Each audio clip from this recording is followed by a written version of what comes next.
स्वागत करता हूँ सभी दर्शकों का टीवी 2 शो में और स्वागत करता हूँ स्वामी शैलेंद्र सरस्वती जी का।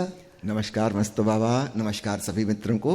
स्वामी जी पिछली चर्चा को फिर आगे बढ़ाते हैं और इसी विषय पर हम और बात करेंगे। यही तो विषय था कि पिछली बात नहीं करना है। आज नए पल से नए सिरे से शुरू करते हैं। नए पल से नई चर्चा। स्वामी जी जो ओशो कहना चाहते हैं कि हमें पास ओरिएंटेड नहीं जीना, भविष्य की तरफ भी उन्मुख होकर इस तरह से नहीं जीना, इस पल में जीना है। लेकिन जहाँ ज़रूरत पड़ेगी पुरानी हार्ड डिस्क की मेमोरी से हम अपने एक्सपीरियंस को निकाल सकते हैं। वो मन का काम है, वो अपना काम करेगा। समझिए, मैं इसमें एक चीज़ पूछना चाहूँगा आपसे कि हमारे दर्शकों के लिए कि ये इसका अर्थ तो समझ में आ गया कि वर्तमान में हमें जीना है और वर्तमान के पल में ही हमारा विकास है, या जो आपने जितने भी उदाहरण दिए, एक आम आदमी के लिए वो किस तरह से अपने जीवन को इस क्षण में जीने के लिए, या जैसे ओशो ने कहा लिव हियर एंड नाउ, उसके लिए क्या आप सुझाव देना चाहेंगे कि वो अपने जीवन को किस तरह से रूपांतरित करे कि इस पल में जी सके? मुझे एक छोटी सी घटना याद आ रही है, अपनी स्मृति का उपयोग कर लूं। ओशो के एक शिष्य थे विजयानंद, उस समय के प्रसिद्ध अभिनेता और डायरेक्टर, फिल्म डायरेक्टर है ना, बड़ी प्रसिद्ध फिल्मों का डायरेक्शन उन्होंने किया है। तो उन्होंने एक बात शेयर की होगी कभी ओशो से, ओशो ने उसका प्रवचन में भी जिक्र किया कि विजयानंद बता रहा था कि कोई शूटिंग चल रही है फिल्म की और उसमें हीरो जो है उसकी मृत्यु का दृश्य है। तो 3-4 बार रिटेक कर चुके हैं लेकिन वो मजा आ नहीं रहा। वो कहता नहीं, आप फिर से मरो, फिर से मरो। आखिर में विजयानंद ने गुस्से में कहा कि मरने में थोड़ी जान डालो।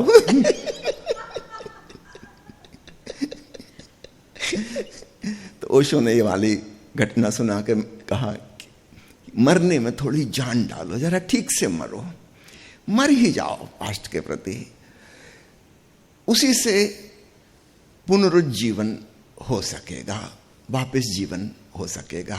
ओशो का मैं तुमसे एक बात और कहता हूं, जीवन में थोड़ी मृत्यु डालो।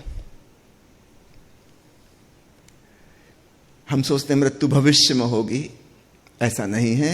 मृत्यु भी प्रतिक्षण हो रही है, भौतिक काया की भी हो रही है। मैंने आपको जिक्र किया, भौतिक काया भी प्रतिक्षण मर रही है, छोटी मोटी गिनती नहीं, करोड़ों सेल्स प्रतिक्षण नष्ट हो जा रहे हैं। हमारा मन पीछे को ढोता चला जा रहा है, खूब बड़ा बोझ उस पर हो गया है अतीत का, वो लादे चल रहा है। काश हम फिर फ्रेश हो जाएं। जैसे आप लैपटॉप खोल कर एक बार रिफ्रेश करते ना, पुराने से जरा छुटकारा हो, नए सिरे से हम शुरू कर सकें। तो आपने पूछा है कैसे इसका पालन करें, ये बात को याद रखें, जीवन में मृत्यु को होने दें। जो चीज़ें गई सो गई, जो बीत गई सो बात गई, उसको ड्रॉप करें। जो नहीं हुआ है उस पर भी फोकस ना करें। मैंने एक उदाहरण दिया था, अगर ड्राइवर बैक मिरर में देख रहा है तो भी दुर्घटना हो जाएगी। और समझो वो दूरबीन लगा के बैठा है और जहां उसको जाना है उस पे नजर अड़ाए है, तब भी दुर्घटना। अभी हम हैं सोनीपत में, जाना है दिल्ली, कुतुब मीनार के पास पहुंचना है और हमने अपनी कार में एक इंतजाम कर दिया, ऊंचा पिलर लगा के एक दूरबीन लगा दी, वहां से कुतुब मीनार दिख रही है और हम कुतुब मीनार को देखते हुए ड्राइव कर रहे हैं। कुतुब मीनार तो नहीं पहुंचेंगे, शमशान घाट या किसी अस्पताल में पहुंचेंगे, है ना, कुतुब मीनार नहीं पहुंचेंगे। नहीं, फ्यूचर ओरिएंटेड भी नहीं होना है।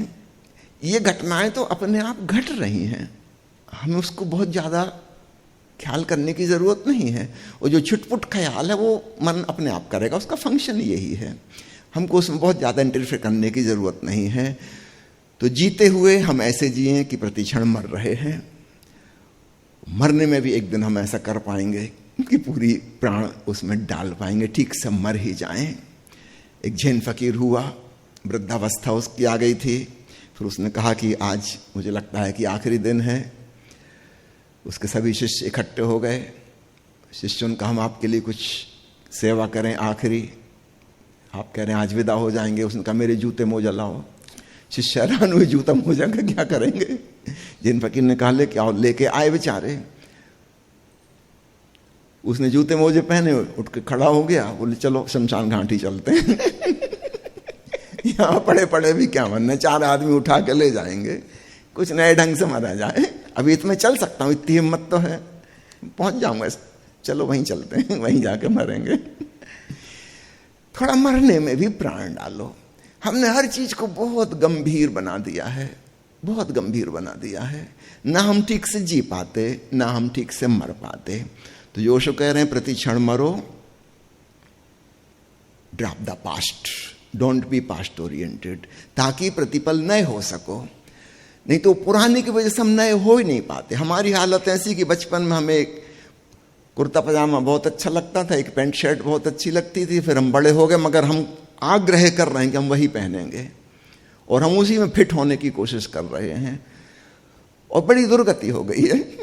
अब वो फिट नहीं बैठ रहा है, शरीर बड़ा हो चुका है, लेकिन पुराने का मोह हम उसको छोड़ेंगे नहीं, उसको पकड़ के बैठे हैं। तो भांति भांति से अपने जीवन में देखें हम कहाँ कहाँ अतीत को पकड़ के बैठे हैं। जो चीजें जा चुकी उसको खत्म भी होने दो। कई महिलाएं आ जाती हैं कि पति से तलाक हो गया है और फिर अपने एक्स हस्बैंड की कहानियां सुनाने बैठ जाती हैं। अब भाई वो एक्स हो गए और वो भी जाने दो ना, अभी खत्म भी करो। और अगर वही तुम्हारे सिर पर सवार रहेंगे हमेशा, तो तलाक होके भी तुम्हारा छुटकारा तो हुआ नहीं।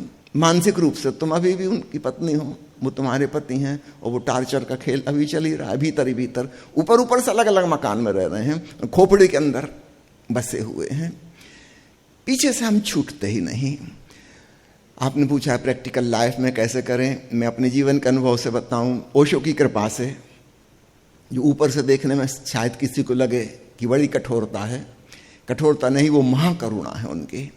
उन्होंने आश्रम के सन्यासियों को जो उनके साथ जी रहे थे या उनके शिष्य, उनको कभी भी कहीं स्टेबल नहीं होने दिया। वो कहते जरूर हैं कि मैं तुमसे कुछ नहीं छीनता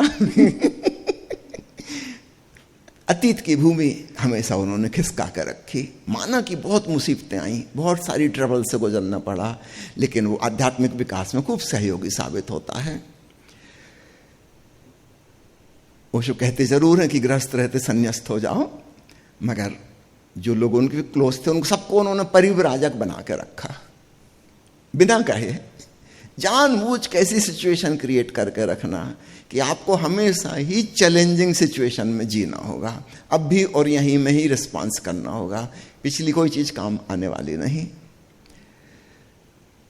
हमेशा कुछ ऐसी बातें कह देंगे कि समाज विपरीत हो जाए, पत्रकार खिलाफ हो जाएं, अखबारों में बदनामी हो जाए। ये उनकी ट्रिक है अतीत से मुक्त होने की, और वो भी उससे छूट जाते थे। बहुत लोग भी उनके संग वाले छूट जाते थे जो उनके साथ नहीं चल पाते थे। मैं कुछ उदाहरण दूं आपको, हो सकता है कहानी थोड़ी लंबी हो जाए मगर मजेदार होगी समझना। हमारा परिवार जैन परिवार था। जैन परिवार में भी एक छोटा सा संप्रदाय है तारणपंथी, जो महावीर की मूर्ति की भी पूजा नहीं करते। उनके मंदिर में कोई मूर्ति नहीं होती। तो स्वाभाविक रूप से ओशो ने जब व्याख्यान देना शुरू किया तो उनको निमंत्रण कौन करेगा? तारणपंथी लोग करेंगे या अन्य जैन समाज वाले लोग करेंगे, जो जानते हैं, पहचानते हैं, नाते हैं, रिश्तेदार हैं, जहां तक उनका परिचय है। धीरे धीरे जैनियों की एक जमात ओशो के पास इकट्ठी हो गई। जबलपुर में संत तारण तरण जयंती मनाई जाती थी। ओशो उसमें करीब करीब 10 साल तक उस कमेटी के अध्यक्ष रहे। तारण तरण जयंती में जो अंतिम प्रवचन होता था उन्हीं का होता था, और बड़ी भीड़ उन्हीं को सुनने आती थी। फिर ओशो ने महावीर की परंपरा के खिलाफ बोलना शुरू किया। ये उनकी तरकीब है। अब ये जो भीड़ जमा हो गई उनके पास आसपास जैनों की, इसमें से 90% लोग खिसक जाएंगे। उनका ओशो से प्रेम नहीं है, उनका अपनी धारणाओं से प्रेम था। और जब उन धारणाओं की ओशो मजाक उड़ाएंगे, व्यंग कसेंगे, कटाक्ष करेंगे, लोग नाराज होकर चले जाएंगे। ये ओशो की तरकीब है लोगों को नाराज करने की। एक 5-10% बच जाएंगे अब जो ओशो के लगाव में पड़ गए। तारण तरण और महावीर उनके लिए महत्वपूर्ण नहीं है, ओशो महत्वपूर्ण हो गए। ओशो चूंकि सफेद कपड़े पहनते थे, खादी के चादर, कहीं ना कहीं से लोगों के मन में धारणा बन गई कि गांधी के पक्षधर हैं। गांधी भी अकेली लुंगी धोती पहनते थे। ओशो भी मोस्ट ऑफ द टाइम अकेली लुंगी ही पहनते थे। जब कॉलेज जाते थे उस समय चादर ओढ़ के जाते थे। गांधीवादियों की भीड़ जमा होनी शुरू हो गई। बहुत बड़ा गांधीवादी समाज, गांधीवादी लोग ओशो से जुड़ गए, वो खादी के चक्कर में। फिर ओशो ने एक समय प्रवचन माला दी गांधी के शताब्दी वर्ष जो था 1969 में, और वहां से शुरू की, गुजरात से, गांधी के जन्म स्थान से। उसका शीर्षक है भारत गांधी और मेरी चिंता। अस्वीकृति में उठा हाथ, इनकार करता हूं गांधी को। लंबी श्रृंखला वह चली। फिर उसके बाद एक और गुजरात में ही श्रृंखला चली, गांधीवाद, एक और समीक्षा। पहली बार किसी ने गांधी के खिलाफ बोला, फॉर द फर्स्ट टाइम। और एक एक तर्क दे दे के ओशो ने गांधीवादी पूरी फिलॉसफी को ध्वस्त कर दिया। याद रखना, गांधीवादी से कुछ लेना देना नहीं है। वो जो गांधीवादियों की भीड़ इकट्ठी हो गई, इनसे छुटकारा पाना है। आप पुराने समय की फोटो देखेंगे ओशो के ध्यान शिविर की, उसमें सब आपको सफेद टोपी पहने हुए लोग नजर आएंगे। 90% लोग गांधीवादी है ना। उसके बाद उनसे छुटकारा हुआ। अब इसमें से फिर 5-10% बच जाएंगे जिनको गांधी से मतलब नहीं है, ओशो से मतलब है। ओशो के नास्तिक, क्रांतिकारी, विद्रोही विचारों से ऐसा प्रतीत होने लगा कि कम्युनिस्ट हैं, साम्यवाद के पक्षधर हैं। एक नई भ्रांति लोगों में खड़ी हुई। लगभग 1970 तक ओशो की विचारधारा सुन के यही लगता था कि परम नास्तिक हैं, कार्ल मार्क्स के पक्षधर हैं। फिर ओशो ने एक प्रवचन माला दी, समाजवाद से सावधान, और तहलका मचा दिया। ओशो की सबसे ज्यादा बिकने वाली वह किताब हुई। हर 15-20 दिन में उसका नया एडिशन छपता था, इतनी वह किताब बिकी, समाजवाद से सावधान। उस समय इंदिरा गांधी के ज़माने में एक ऐसा टर्निंग पॉइंट आ रहा था भारत में कि रूस और चीन के बाद भारत का ही नंबर था साम्यवाद में जाने का। तो ओशो ने उस गड्ढे में जाने से तो बचाया ही बचाया।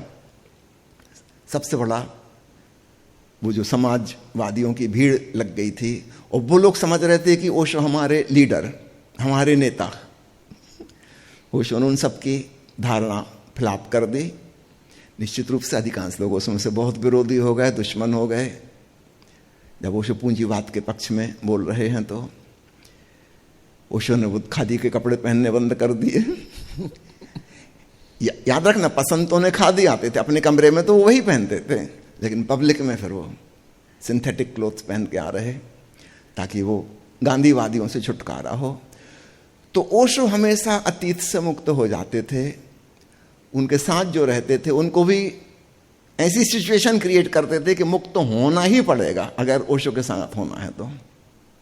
फिर अचानक ओशो ने एक दिन घोषणा कर दी कि मैं नव संन्यास दीक्षा दूंगा।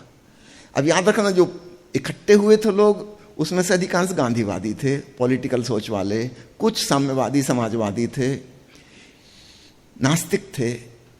इनने कभी सोचे नहीं था कि हम सन्यासी बनेंगे। ओशो ने कहा जो सन्यासी होंगे वही मेरे पास बैठेंगे, बाकी लोग फिर दूर बैठे। धीरे धीरे उनको अब गेट आउट, उनकी कोई जरूरत नहीं है। कितनी बड़ी क्रांति, पूरे देश में सब जगह ओशो को खूब गालियां पड़ी। ये कैसा सन्यास, गृहस्थी में कोई संन्यास्त होता है? इनकी पत्नी हैं, बच्चे हैं, नौकरी करते हैं, दुकान चलाते हैं तो झूठ भी बोलते होंगे, ये कैसे सन्यासी? ओशो का सन्यास आग की तरह फैलता चला गया, न केवल देशों में बल्कि विदेशों में। धीरे धीरे हम सन्यासी, मैं अपनी तरफ से कह रहा हूं, हम माला से, कपड़ों से, उससे आसक्त हो गए। हमारा मन तो आसक्त होता ना, किसी भी चीज को पकड़ता है। एक दिन अचानक ओशो ने घोषणा की, वो रजनीश धर्म नाम की किताब की होली जला दो, और कल से माला कपड़े पहनने की कोई जरूरत नहीं है। 15 साल से हमने कोई दूसरा रंग पहना ही नहीं है। कभी कपड़ा नजर ही नहीं जाती बाजार से गुजरते हुए कि कोई और भी रंग है, क्योंकि हमको तो पहनना ही नहीं है। एक ही रंग के कपड़े 15 साल से जो पहने हुए हैं, अचानक ओशो का थ्रो देम अवे। हमेशा नई सिचुएशन। लोग सोचते हैं कि रजनीशपुरम को नष्ट किया अमेरिकन सरकार ने। मैं आपको सीक्रेट बात बता दूं, ओशो ही चाहते हैं अन्यथा फिर वो एक एस्टेब्लिशमेंट हो जाएगा, एक संगठन, एक बड़ी संस्था हो जाएगी, वो फिर एक नए प्रकार का धर्म, एक नए प्रकार का संप्रदाय बन जाएगा। अमेरिकन सरकार ने जो किया है वो ठीक है, लेकिन ओशो नहीं चाहते कि यह संगठन और संस्था कोई मजबूत रूप धारण करे, वो पीछे छूट ना जाए। सामयिक रूप से, तात्कालिक रूप से उसका उपयोग है, उसका उपयोग करो वर्तमान में, और दी एंड, छुट्टी करो, खत्म करो। तो ओशो का विश्व यात्रा करना, 21 देशों में जाना, वहां से निष्कासित किया जाना, हर जगह से जड़ उखाड़नी है, उखाड़नी है, उखाड़नी है। कोई भी सामान्य आदमी कहेगा कि जरूरत क्या थी जाने की, ये तो अनुमान भी लगाया जा सकता था कि कोई देश उनको जगह नहीं देगा क्योंकि सब अमेरिका के प्रेशर में है। लेकिन ओशो चाहते हैं कि स्पष्ट हो जाए, सब तरफ से जड़ें उखड़ गई। वापस भारत पहुंचे हैं, है ना, फिर नए सिरे से सब कुछ, फ्रॉम ABCD। इसलिए ओशो के संग जो लोग रहे हैं उनको बार बार ABCD से शुरू करना पड़ा, हमेशा परिव्राजक की तरह रहना पड़ा। फिर हमारी भी पैटर्न वही बन गई, हमेशा नए ढंग से जीना है। अब इतने सालों में डॉक्टरी पढ़ी थी, इतने साल डॉक्टरी की थी, अनुभव थे, सब कुछ ठीक ठाक चल रहा था, अचानक एक दिन छोड़ दिए। उसके 4 दिन पहले तक किसी ने सोचा नहीं होगा। नेपाल से एक मित्र मुझे बुलाने आए कि अगर आप वहां चलेंगे तो हमारा आश्रम बच जाएगा। चलो चलते हैं। माँ नीलम ने मुझसे कहा, वो समय ओशो की सेक्रेटरी थी, कि भूल के वहां मत जाना, उनके ऊपर 3 करोड़ रुपए का लोन है, तुम कहां से चुकाओगे। कभी ये तो नहीं पता कहां से चुकाएंगे, क्या होगा, पर कुछ होगा। उन्होंने बहुत मना किया कि भूल के नहीं जाना, डूबती नाव में तुम भी डूब जाओगे। हम कहा ठीक है, डूब जाएंगे, कोई बात नहीं, तैरना सीखेंगे कैसे, डूबते डूबते तो सीखते हैं। पहुंच गए वहां की सिचुएशन ऐसी बनी धीरे धीरे कि जापान, इसको मैं कहता हूं ओशो की कृपा। उस समय हमको ऐसा लग रहा था कि जैसे कोई कठिनाई, मुसीबत, अभिशाप, लेकिन पीछे हम लौट के जब रेट्रोस्पेक्टिवली देखते हैं, ओशो की करुणा। फिर एक नई मुसीबत, फिर अनजान अपरिचित लोगों के बीच जिनकी हमको भाषा भी नहीं आती। और जिस महिला ने मुझे बुलाया था जापान में,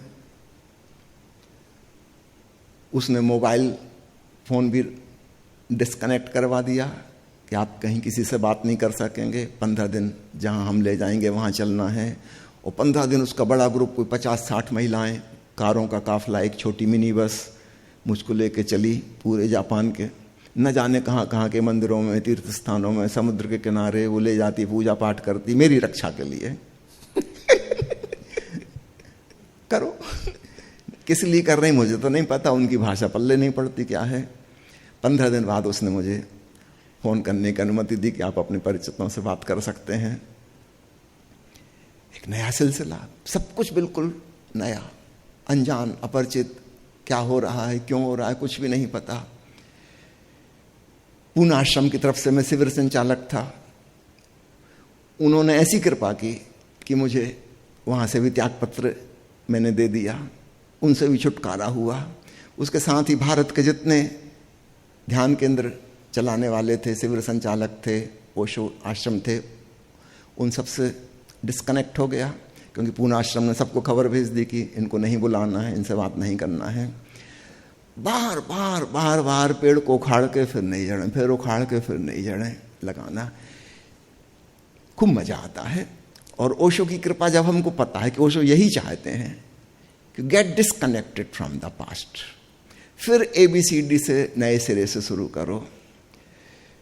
फिर नई संस्था बनी, फिर माधोपुर में, जबलपुर में, जगह जगह, फिर यहाँ हरियाणा में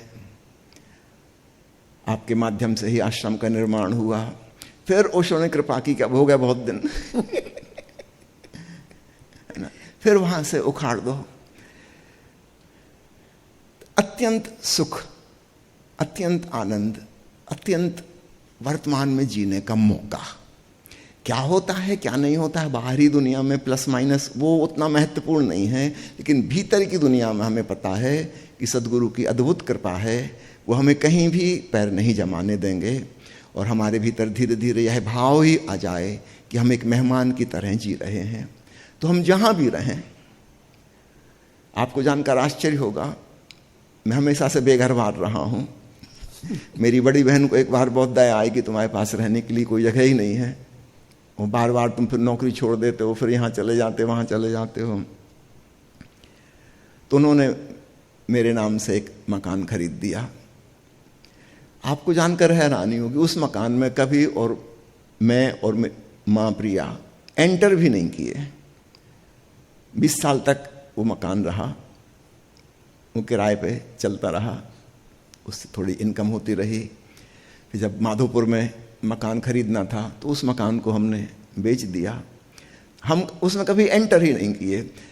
तो ओशो ने ऐसी कृपा बरती है कि जिसको तुम कह रहे हो मेरा घर, उसमें पैर भी ना रखना कभी देखना भी नहीं एग्जैक्टली है कहाँ। मुझे तो कम से कम लोकेशन पता है कि कहाँ है, माँ प्रिया को तो वो भी नहीं पता कि था कहाँ कभी देखा ही नहीं, कभी गए ही नहीं वहाँ। माधोपुर में मकान, फिर आपको पता है कुछ दिनों पहले उसको भी बेचना पड़ा, पैसे की कहीं और जरूरत पड़ गई, वहाँ लगा दिया। तो अतीत से छुटकारा के लिए अगर हम तैयार हों तो जीवन हमें हमेशा कुछ नया देने को राजी है। अगर हम अतीत को पकड़ के बैठ जाएं, छोड़ें ही ना, तो फिर नया कैसे आए। अगर वृक्ष तय कर ले कि पुराने पत्ते नहीं झड़ने दूंगा, अरे इन्होंने साल भर मेरा साथ निभाया है, इन्हीं की वजह से फोटोसिंथेसिस हुई है, मैं जीवित रह पाया हूं, इनको कैसे छोड़ दूं। अगर ये पुराने पत्तों को नहीं छोड़ेगा तो फिर नए पत्ते उगेंगे कहां, जगह कहां है उगने की। तो अच्छा एक बार सब सफाया हो जाता है।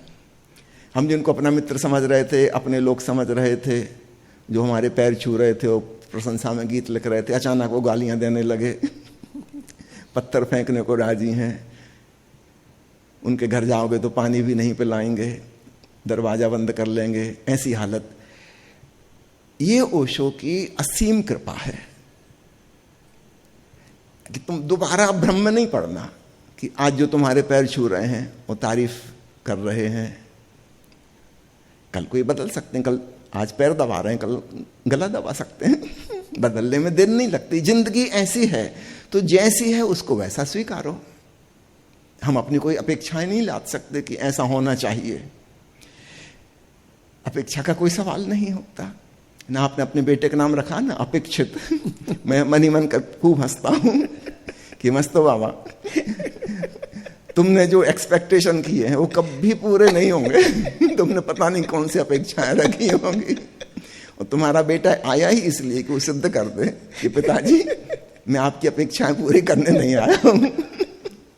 कोई किसी की अपेक्षा पूरा करने नहीं आया, लेकिन हमारा मन है, हम पास्ट से और उसके अनुसार हम भविष्य में कुछ एक्सपेक्ट करते हैं कि ऐसा हो वैसा हो। जिंदगी में ऐसा होता ही नहीं है। जिंदगी में हमेशा अनएक्सपेक्टेड टर्न्स आते हैं। ये जो जीवन की सरिता बह रही है, अभी अचानक बाएं मुड़ जाएगी कि दाएं मुड़ जाएगी, कहीं वाटरफॉल बन जाएगा कि कहीं रेगिस्तान आ जाएगा, उसमें पानी ही सूख जाएगा, पूरा गायब हो जाएगी नदी, कहीं अंडरग्राउंड बहती रहेगी, फिर एक जगह अचानक झरना फूट जाएगा, फिर प्रकट हो जाएगी। नदी को कुछ नहीं पता, लेकिन एक बात पक्की है, नदी अंततः सागर तक पहुंच जाती है। सागर ही उसका उद्गम है, वहीं से भाप उठी थी, बादल आए थे, मानसून पहाड़ों पर जाके बरसे थे, वहां से नदी चली है। तो जो उसका मूल उद्गम है वही उसका गंतव्य है। लेकिन इस बीच में क्या होने वाला है इसका कोई नक्शा नहीं है, और बहुत अच्छा है कि नक्शा नहीं है। कई बार कोई ज्योतिषी जाते हैं कि स्वामी जी आपका हाथ देख दें, जन्म कुंडली देख दें, कहते मुझे जानना ही नहीं है कि भविष्य में क्या होने वाला है, तो सारा मजा ही करकरा हो जाएगा। ये तो ऐसा हो गया कि आप एक फिल्म देखने जा रहे हैं टाकीज, और कोई मित्र मिल गया उनका कि देखो हम आपको पहले कहानी सुना दे रहे, ये फलाने उपन्यास पर आधारित है, उसकी कहानी ये है, क्या आप उसकी सुनोगे? कहा कि तो मेरा मजा करकरा कर दोगे। जब पहले ही मुझे पता होगा कि क्या क्या होना है, वो टाकीज में बैठ के फिर क्या खाक मजा आएगा। वो तो मजा है अनएक्सपेक्टेड का, कुछ नया, हमेशा नया आता जाए, जो हम सोच रहे थे वैसा ना हो। जो हीरो हीरोइन गीत गा रहे थे जन्म जन्म का साथ निभाने को, जैसे ये गीत आयपन समझ जाते हैं कि अब क्या होने वाला है। ये नहीं होगा जो गीत में गाया जा रहा है, बिल्कुल नहीं होगा। इससे उल्टा ही होगा कि लाख मना ले दुनिया साथ नए छूटेगा, आके मेरे हाथों में हाथ नए छूटेगा। वो हीरोइन हीरो को जेल भिजवा देती है, उसके हाथों में हथकड़ियाँ पहनवा देती है। बिल्कुल उसका उल्टा होगा, होना ही चाहिए, नहीं तो जीवंतता कैसे रहेगी। सब चीज़ें डेड हो जाएंगी, प्लास्टिक की हो जाएंगी।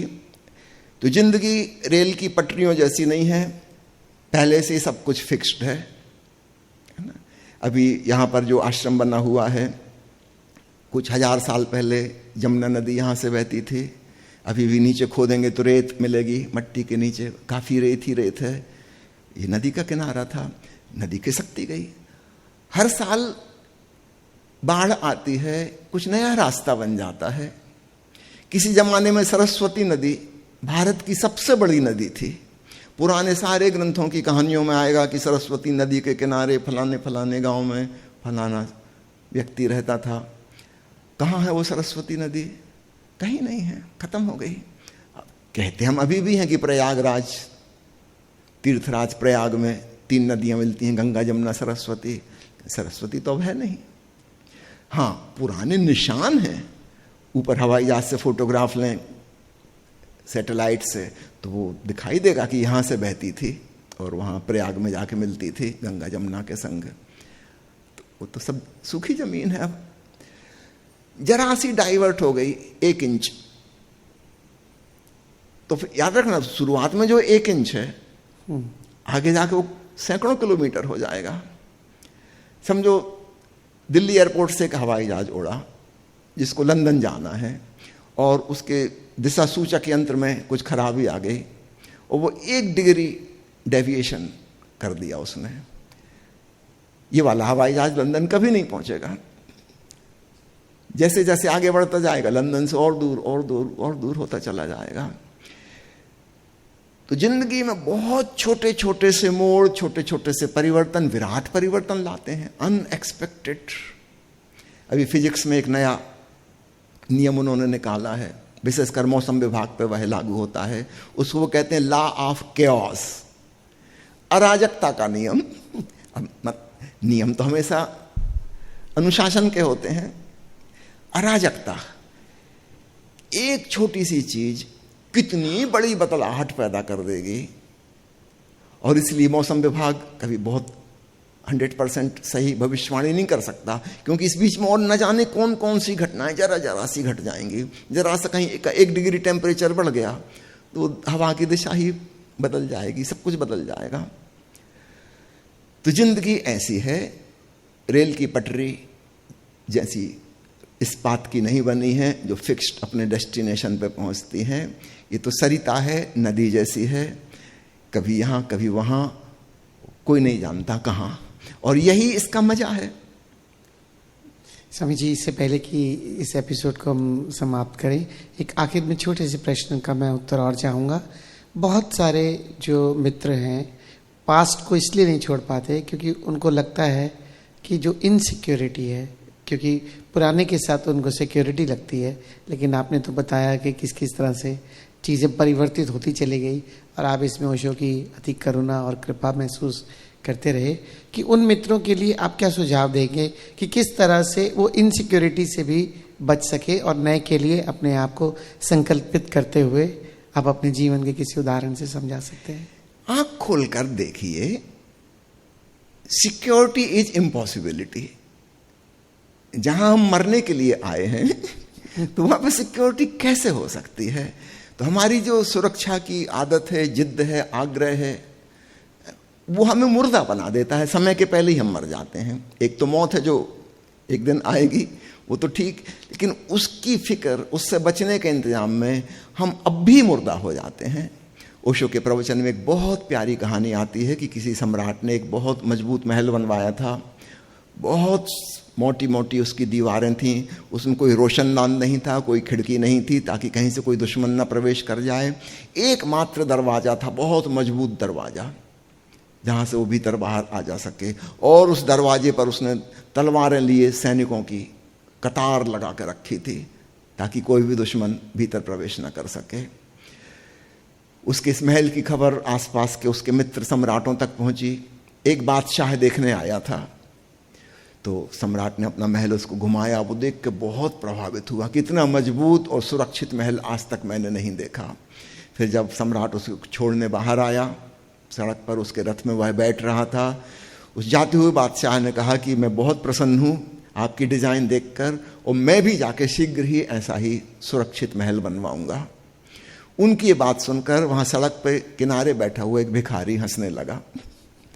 इन दोनों ने उसकी तरफ देखा, ये कौन हंसता है और किस लिए हंसता है, कोई हंसी मजाक की बात तो हो नहीं रही। उससे पूछा क्यों हंसते हो? उसने कहा कि महाराज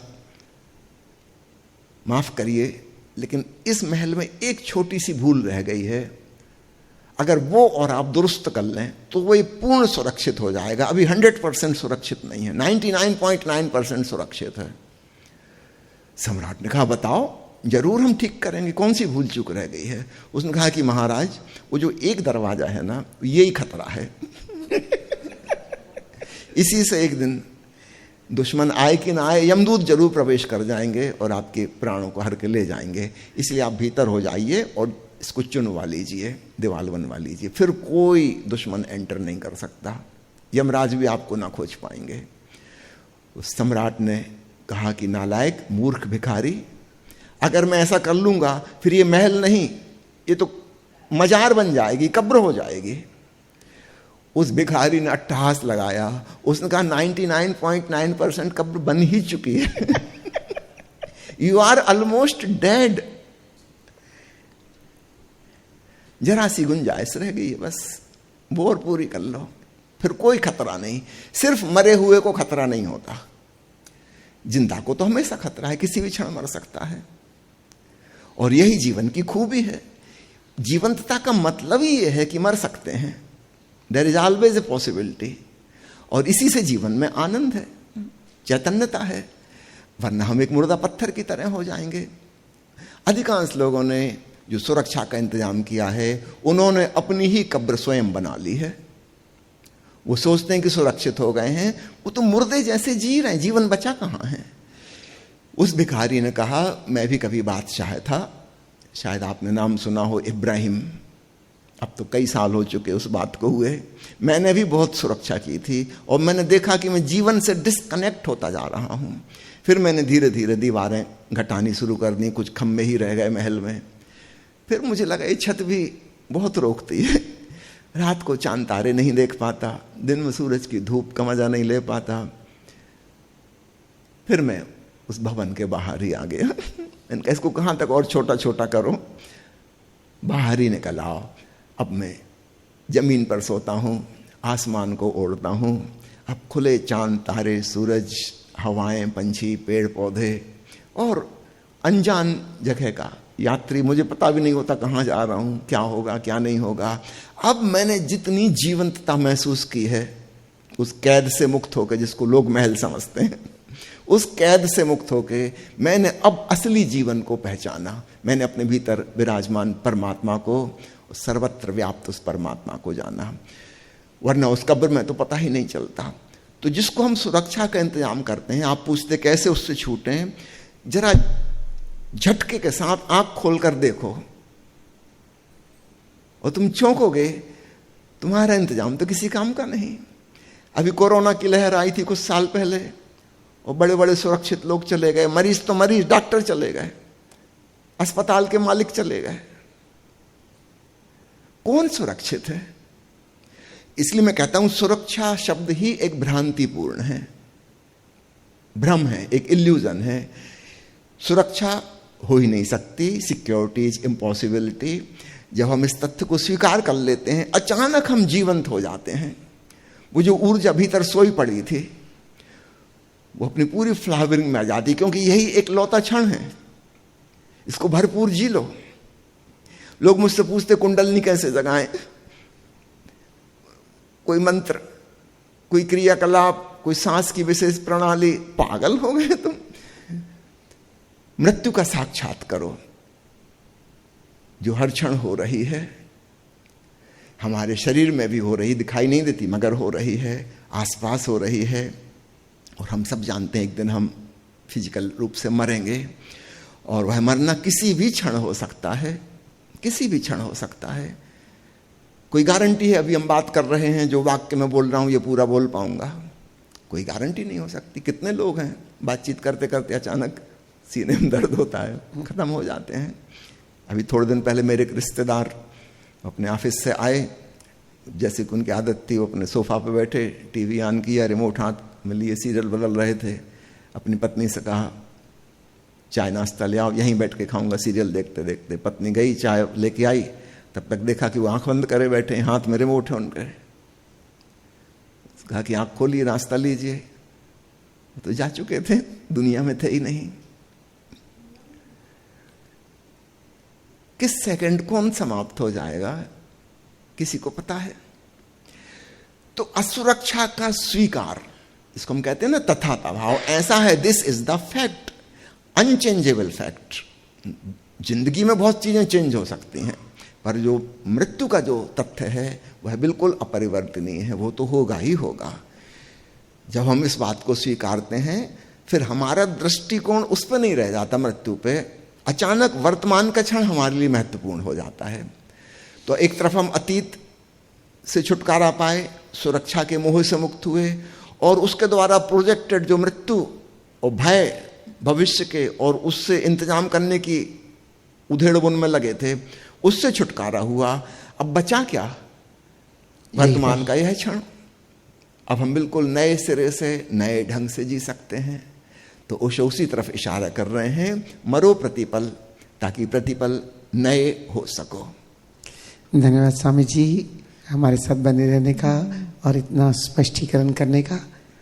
हम फिर मिलेंगे एक नई चर्चा में। धन्यवाद मस्तो बाबा। धन्यवाद मित्रों, फिर मिलेंगे अगले एपिसोड में।